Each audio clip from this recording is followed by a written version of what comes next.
ദോഹയിലെ ആക്രമണത്തിന്റെ പശ്ചാത്തലത്തിൽ ഇസ്രായേലിനെതിരെയുള്ള പ്രമേയം ചർച്ച ചെയ്യാൻ ഒരുങ്ങി അറബ് രാഷ്ട്രങ്ങൾ. ഖത്തർ പ്രധാനമന്ത്രി ചർച്ചയ്ക്ക് തുടക്കം കുറിക്കും. അറബ് ലീഗ്, OIC അധ്യക്ഷന്മാർ യോഗത്തിൽ നിലപാട് അറിയിക്കും.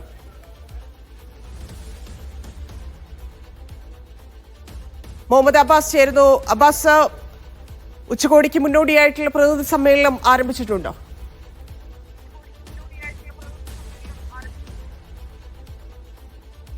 തന്നെ 3 മണിയോടുകൂടെയാണ് ഇവിടുത്തെ ഈ പ്രതിനിധി സമ്മേളനം അവസാനിക്കുന്നത്. നമ്മൾ മനസ്സിലാക്കുന്നത് പ്രതിനിധി സമ്മേളനം ആരംഭിച്ചു എന്നാണ്.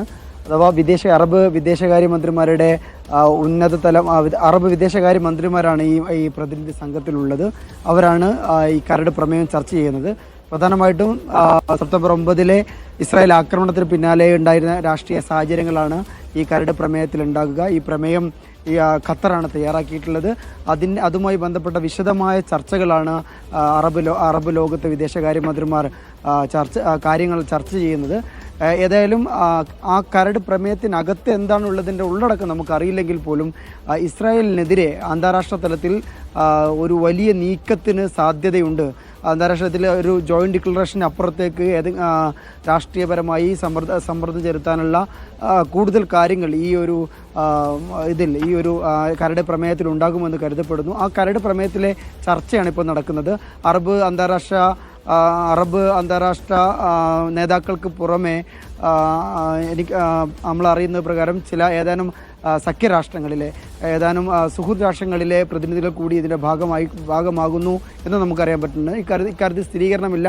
ഞാനിപ്പോഴുള്ളത് ഉച്ചകോടിയുമായി ബന്ധപ്പെട്ട മീഡിയ ഓഫീസിലാണ്. നമുക്കിത് കാണാവുന്ന പോലെ ഈ മീഡിയ ഓഫീസിൽ ഈ ലോകത്തിൻ്റെ വിവിധ ഭാഗങ്ങളിൽ നിന്നുള്ള അൽ ജസീറ അടക്കം, അതുപോലെ ചൈനയിൽ നിന്നടക്കം, ഫ്രാൻസിൽ നിന്നടക്കം ഒരുപാട് രാജ്യങ്ങളിൽ നിന്നുള്ള പ്രതിനിധികൾ ഇവിടെയുണ്ട്, മാധ്യമ പ്രതിനിധികളുണ്ട്. ഇവരെല്ലാം ഇന്ന് നമുക്കറിയാവുന്ന പോലെ ഇന്ന് ലോകത്തെ ഏറ്റവും വലിയ ഏറ്റവും ശ്രദ്ധേയമായ ഒരു ആഗോള വാർത്തയുടെ ദിവസം എന്ന് പറയുന്നത് ദോഹയിലാണ്. അതുകൊണ്ട് തന്നെ ഒരു വലിയ മാധ്യമപ്പട തന്നെ ഇവിടെയുണ്ട്. ഇവിടെ നിന്ന് നമ്മളെ ഇനി ഈ പ്രതിനിധികളുടെ ചർച്ച നടക്കുന്ന ഹോട്ടലിലേക്ക് കൊണ്ടുപോകുമെന്നാണ് നമുക്ക് അറിയാൻ കഴിയുന്നത്. അവിടെ ഒരു പത്രസമ്മേളനം ഉണ്ടാകുമെന്ന് പ്രതീക്ഷിക്കുന്നു. ഏതായാലും ഇക്കാര്യത്തിൽ നമുക്കിതുവരെ വ്യക്തതയായിട്ടില്ല. എല്ലാവരും ഇതിന് കാത്തിരിക്കുകയാണ്. ധന്യ. അബ്ബാസ്, മറ്റൊന്ന്, ഇസ്രായേലിന് ഏത് രീതിയിൽ തിരിച്ചടി നൽകണം എന്നതായിരിക്കും പ്രധാനമായിട്ട് ഉച്ചകോടിയിൽ ചർച്ചയാവുക. അതിലേക്ക് എങ്ങനെ, അതായത് കൂട്ടമായിട്ടുള്ള ഒരു ആലോചനയിലൂടെ മാത്രമേ ആ തീരുമാനത്തിലേക്ക് എത്തുകയുള്ളൂ എന്ന് നേരത്തെ തന്നെ ഖത്തർ തീരുമാനിച്ചതാണ്. അതിന് നമുക്കറിയാം ലോകരാജ്യങ്ങളിൽ ആരൊക്കെ സപ്പോർട്ട് ചെയ്തു, എത്രത്തോളം സപ്പോർട്ടുണ്ട് എന്നൊക്കെയുള്ള കാര്യങ്ങൾ നമ്മൾ കഴിഞ്ഞ ദിവസങ്ങളിലെല്ലാം കണ്ടതാണ്. അപ്പോൾ ഔദ്യോഗികമായിട്ടുള്ള ഒരു പ്രഖ്യാപനം ഏത് തരത്തിലായിരിക്കും തിരിച്ചടി എന്നത് നാളെ ആയിരിക്കുമോ? അതെ, ഇത് ഏത് തരത്തിലാണ് ഇസ്രായേലിനെതിരെയുള്ളൊരു നിലപാട് സ്വീകരിക്കേണ്ടത് എന്നതിനെക്കുറിച്ച് വ്യക്തമായ ധാരണയില്ലെങ്കിൽ പോലും കഴിഞ്ഞ ദിവസങ്ങളിൽ ഖത്തർ പ്രധാനമന്ത്രിയും അതുപോലെ ഖത്തർ അമീറും ട്രംപുമായി നടത്തിയ സംഭാഷണത്തിലും ഖത്തർ പ്രധാനമന്ത്രി UN സെക്യൂരിറ്റി കൗൺസിലും അതുപോലെ വാർത്താ സമ്മേളനത്തിലൊക്കെ പറഞ്ഞത് പ്രകാരം വളരെ നിശ്ചിതമായി ഇസ്രായേലിനെതിരെ, അതുപോലെ ഇസ്രായേൽ പ്രധാനമന്ത്രി ബെന്യാമിൻ നെതന്യാഹുവിനെതിരെ ആക്രമിച്ചുകൊണ്ടുള്ള ഒരു പ്രമേയം തന്നെയായിരിക്കും ഈ ഒരു അറബ് സമ്മിറ്റ് പുറത്തിറക്കുക എന്നാണ് നമുക്ക് അറിയാൻ കഴിയുന്നത്.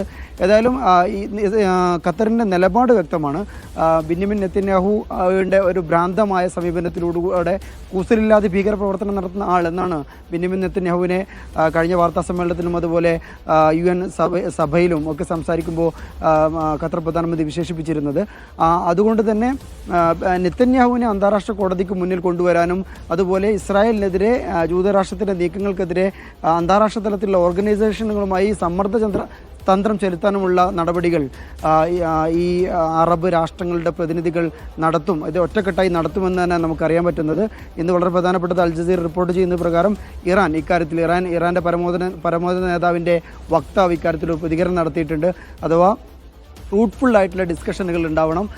കോൺഫറൻസുകൾക്കപ്പുറത്തേക്ക് ഫ്രൂട്ട്ഫുള്ളായിട്ടുള്ള ആക്ടുകൾ ഉണ്ടായാൽ മാത്രമേ ഇത്തരം ഉച്ചകോടികൾക്ക് ഒരു ഫലപ്രാപ്തി ഉണ്ടാകൂ എന്ന് അദ്ദേഹം പറയുന്നുണ്ട്. ഇസ്രായേലിനെതിരെ ഒരു ജോയിൻറ്റ് വാർ റൂം തുറക്കാനുള്ള ഒരു നിർദ്ദേശമാണ് അദ്ദേഹം വെക്കുന്നത്. നമുക്കറിയാം, ഖത്തർ എന്ന് പറയുന്ന രാഷ്ട്രം ലോകത്തുടനീളം മധ്യസ്ഥതയ്ക്ക് പേരുകേട്ട രാഷ്ട്രമാണ്. ലോകരാജ്യങ്ങൾക്കിടയിലെ പ്രശ്നങ്ങൾക്ക് പരിഹാരം കണ്ടെത്തുന്ന രാഷ്ട്രമാണ്. ആ രാഷ്ട്രത്തിൻ്റെ ചരിത്രത്തിൽ ഒരിക്കൽ പോലും മറ്റൊരു രാഷ്ട്രത്തെ ആക്രമിച്ചതായിട്ടില്ല. അതുകൊണ്ട് തന്നെ ഈ ഒരു ആക്രമണത്തെ, ഖത്തറിൻ്റെ പരമാധികാരത്തിന് പേരിലുള്ള ആക്രമണത്തെ വളരെ വളരെ ഗൗരവത്തോടു കൂടെ തന്നെയാണ് ഈ അറബ് രാഷ്ട്രങ്ങൾ മൊത്തം കാണുന്നത്. അതിൻ്റെ ഏറ്റവും വലിയ തെളിവായിരുന്നു ഈ ആക്രമണം ഉണ്ടായ ഉടൻ തന്നെ UAE പ്രസിഡന്റ് ഷെയ്ഖ് മുഹമ്മദിൻ്റെ സന്ദർശനവും തൊട്ടു പിന്നാലെ അറബ് രാഷ്ട്രങ്ങളിലെ ഭരണാധികാരികൾ, ഉപഭരണാധികാരികളൊക്കെ ഇവിടെ എത്തിയതും ഇവരുമായി ചർച്ച നടത്തിയതും.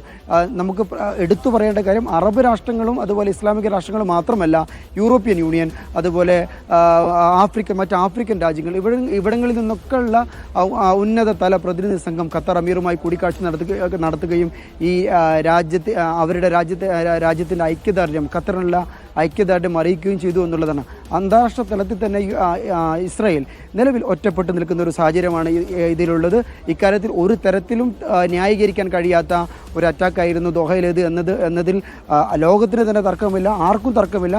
അതുകൊണ്ട് തന്നെ ഖത്തർ ആക്രമിക്കപ്പെട്ടെങ്കിൽ അത്തരമൊരു ഭീഷണി തങ്ങൾ നേരിടുന്നുണ്ട് എന്നൊരു തിരിച്ചറിവ് മറ്റുള്ള പശ്ചിമേഷ്യയിലെ മറ്റു രാഷ്ട്രങ്ങൾക്ക് കൂടി ഉണ്ട് എന്നുള്ളതാണ്. അതുകൊണ്ട് തന്നെ ഒരു സംയുക്തമായിട്ടുള്ള, ഒരു ജോയിൻ്റ് ആയിട്ടുള്ള ഒരു രാഷ്ട്രീയ നീക്കത്തിലേക്ക്